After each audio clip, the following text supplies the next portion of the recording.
Hello అండి. మన కిచెన్‌లోనే దొరికే వైట్ వెనిగర్‌తో చాలా యూజెస్ ఉన్నాయి. మరి దీన్ని యూజ్ చేస్తూ 3 లాండ్రీ హ్యాక్స్ అయితే షేర్ చేస్తాను. వీడియోని సేవ్ చేసుకోండి.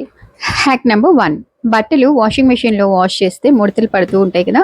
అలా కాకుండా ఫ్రెష్‌గా కొత్త వాటిలా ఉండాలంటే హాఫ్ కప్ వెనిగర్ తీసుకోండి. నార్మల్ లిక్విడ్‌తో పాటు సైకిల్ స్టార్ట్ అయ్యాక రిన్స్ సైకిల్ ఎప్పుడైతే వస్తుందో అప్పుడు ఈ వెనిగర్‌ని ఈ చాంబర్‌లో ఏసేయండి. బట్టలు రఫ్‌గా కాకుండా సాఫ్ట్‌గా ఉంటాయి. ప్లస్ హార్డ్ స్టెయిన్స్ కూడా పోతాయన్నమాట. వెనిగర్ ఒక ఫ్యాబ్రిక్ సాఫ్ట్‌నర్ లాగా పనిచేస్తుంది. హ్యాక్ నంబర్ 2, వాషింగ్ మెషిన్ ఎక్కువ కాలం మన్నాలన్నా, డ్రమ్‌లో ఎలాంటి బ్యాడ్ స్మెల్ లేకుండా, బట్టల్లో కూడా బ్యాడ్ స్మెల్ లేకుండా ఉండాలన్నా, మనం లోడ్ చేసిన ప్రతి వాష్‌లో హాఫ్ కప్ వెనిగర్ డైరెక్ట్‌గా డ్రమ్‌లో వేసేయండి. నేను యూజ్ చేసేది క్లీనింగ్ వెనిగర్ అన్నమాట. నార్మల్ కుకింగ్ వెనిగర్ కూడా వాడుకోవచ్చు. బట్టల్లో ఎలాంటి స్మెల్ లేకుండా ఫ్రెష్‌గా ఉంటాయి. హ్యాక్ నంబర్ 3, యెల్లోగా మారిన తెల్ల బట్టలను వెనిగర్ కలిపిన హాట్ వాటర్‌లో నానబెట్టేసి ఒక హాఫ్ అన్ అవర్ అయినా సరిపోతుంది. తర్వాత నార్మల్‌గా సోప్‌తో వాష్ చేస్తే అవి మళ్ళీ తెల్లగా మెరుస్తాయన్నమాట. రిమెంబర్, వైట్ బట్టల్ని ఎప్పుడు కూడా సెపరేట్‌గా వాష్ చేయాలి.